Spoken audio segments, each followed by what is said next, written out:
The Stonewall Jackson statue has been removed from its pedestal on Monument Avenue and in the middle of a storm. It has definitely been a day for history here in the city. Thanks for joining us here at 6 o'clock. I'm Rob Desir. And I'm Candace Burns. We have several crews working for you on this historic evening in Richmond. So let's go straight to our Brendan King, who has been out on Monument Avenue for nearly 6 hours, bringing us constant updates. Brendan, you've been doing a phenomenal job. What's the latest? Without a doubt, hundreds of people watched history here at the intersection of Arthur Ashe Boulevard and Monument Avenue.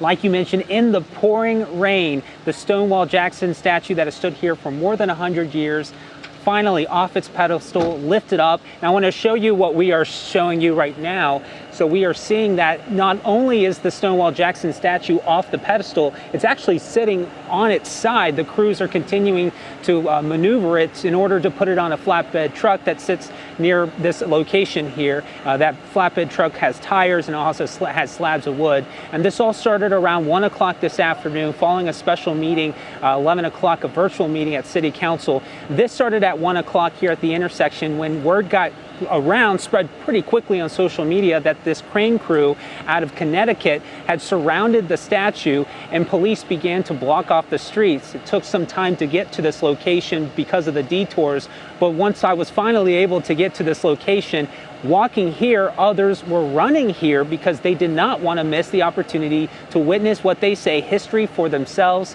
The people who live nearby walked, some people rode bikes, others, like a North Side man I spoke to, intentionally drove to this location. He told me, he said he wanted to see this Confederate statue be removed from his own eyes and be able to tell his granddaughters that he saw this happen in history. And so it's hard to forget that this effort mostly started about 3 years ago with the current city council, and that was because of city council man Mike Jones. He credits other people before him, of course, but he said he introduced this resolution 3 years ago to remove the Confederate statues following the Unite the Right white supremacist rally in Charlottesville. And so I interviewed him live here at this intersection while these crane crews had wrapped these straps around the four legs of the horse and began to saw the hooves off the pedestal. Listen to what he had to say.